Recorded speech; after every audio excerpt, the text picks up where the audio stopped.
On this episode of Sanda, I ain't gonna lie, Toji is back. I didn't expect things to go this way. I feel like right now his Santa powers are low-key starting to just creep up on him in ways that I really just didn't expect. And it's really interesting. Let's get into it.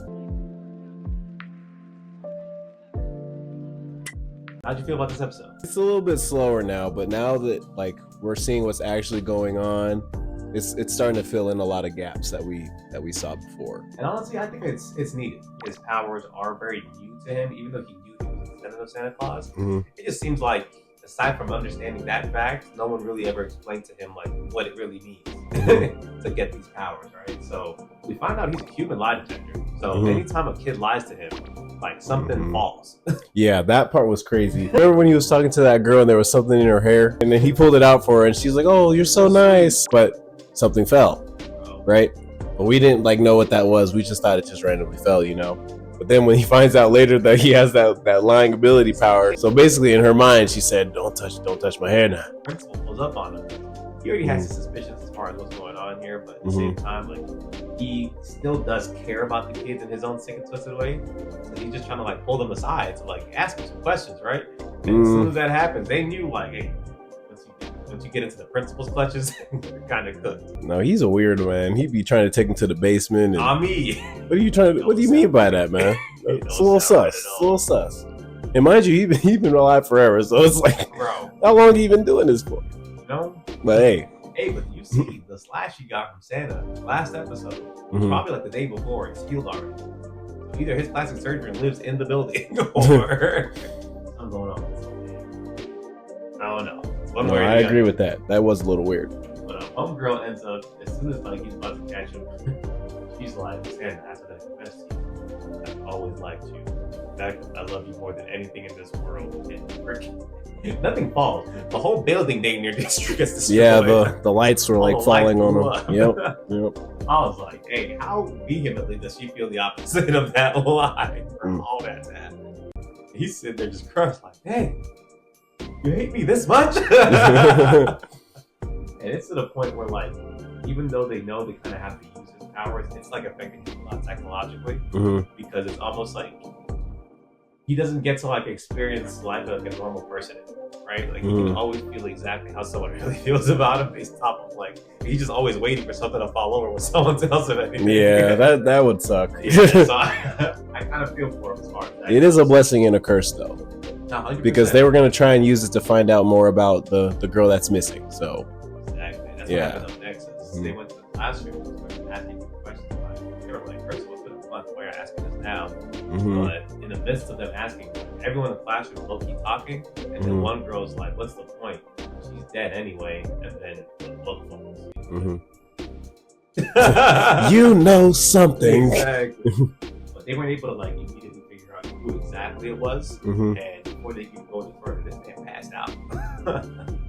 And so I guess just all the anxiety that's been building up from just how his powers is affecting him, it just starts to make you realize that dang, that is.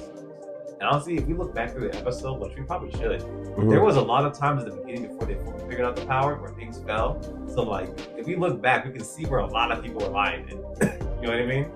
Including I did not notice that. I don't know if you noticed that. I did not know that. Standing in the hallway, and then he said something, and then freaking glass fell over. I gotta start paying attention more. I'm I gotta lock in. They're doing some Lord of Mysteries on me, man. Okay. So I feel like that's gonna be definitely really interesting. Their theory is that potentially Santa Claus is going in to give kids presents potentially who are on his naughty or nice list. If you're on his naughty list, that's when it'll fall over. You know what I'm saying? Versus if you're on the nice list. I don't know. That's a very interesting way to interpret it, but Santa powers, bro. It could be anything at this point. You know what I mean? It's true. And so at this point, out of nowhere, after this happens, he decides to hold a funeral for him. All right, you skipped a bunch of stuff there. Did I? Okay, we'll talk about how she was punching the glass for some reason. That was wild. But I'll say right after that though, they ended up seeing the missing girl.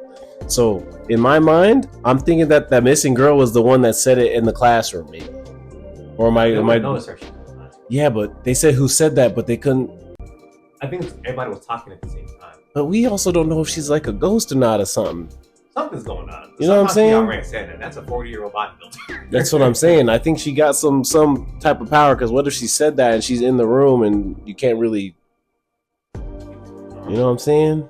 Like, what is she trying to cover for herself? Like, I don't know, man. That's one of those things where, like, it's very hard, I feel like, with the information we have to ascertain what's going on. But all we know for sure is that somehow she appeared in that room and she was looking at the glass where homegirl had punched the glass earlier. I guess she was trying to make Sanda feel better about his powers, but at the same time, like,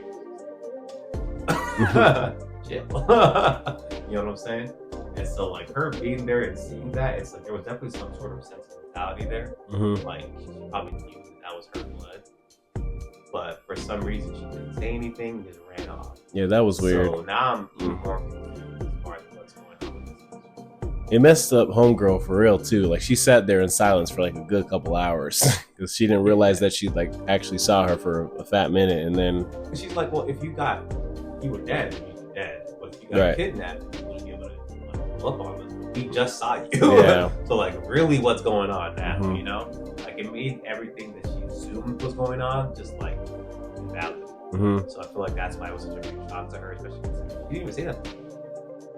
You know? Yeah, she just ran off like you said. So yeah, I don't know. A little bit weird. Coincidentally, his principal goes and tries to set up a whole funeral for her after that happened. So I'm sitting here like, no, he did that on purpose though. Like, yeah, you know what I'm saying? He definitely did that on purpose, only because he wants Santa to come out, obviously, and he knows that he can only wear red to come.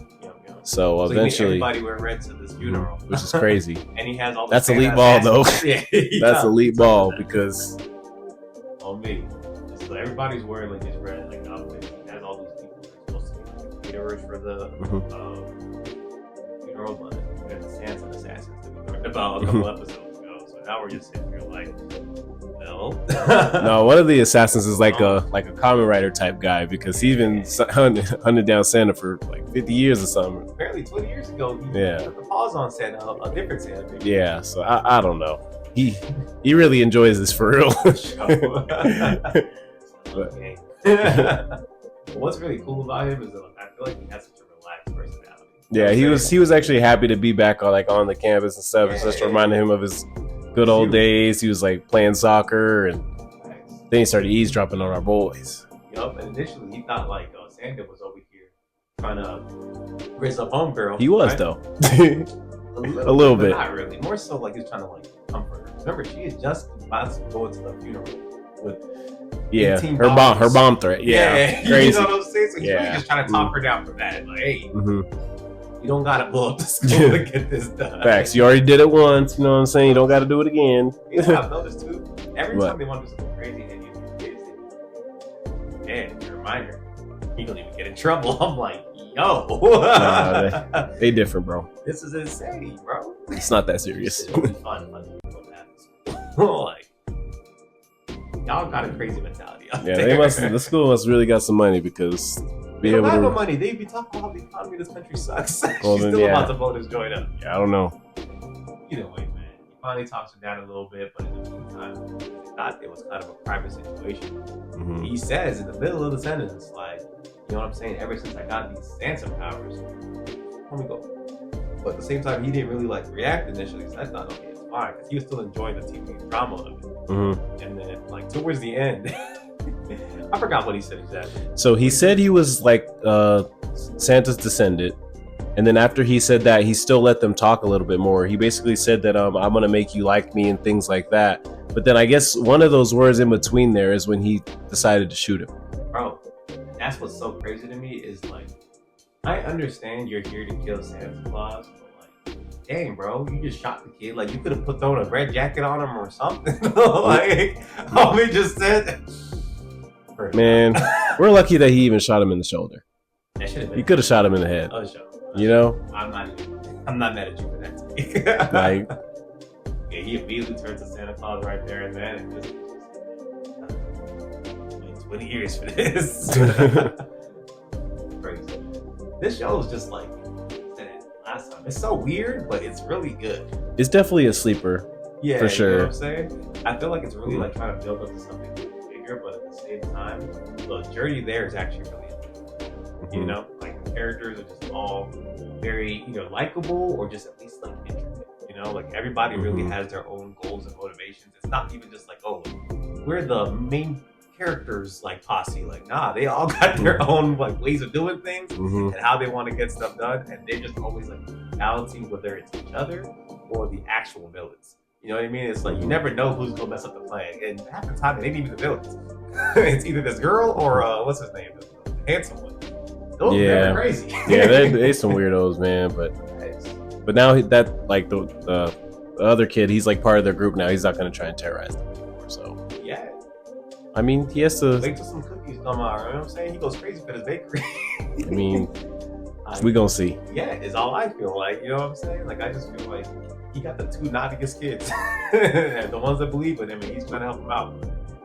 It's gonna be tough. It's gonna be tough, man. What would you rate this episode? Man, I'm gonna give it like an 8. I was gonna give it like a 7. You know what I'm saying? It was a really good episode, but I feel like this next part is probably gonna be great. It was more of a setup episode for sure. Yeah, I want to know if he's gonna bring everybody outside, or if he's gonna try and do it himself. He might do it himself. Yeah, he's giving it off that he might. Yeah, you know what I'm saying? He's giving Toji vibes right now. Yeah. So we gonna see, man. After that, y'all let us know what y'all thought of this episode down below. Like, comment, subscribe. Peace.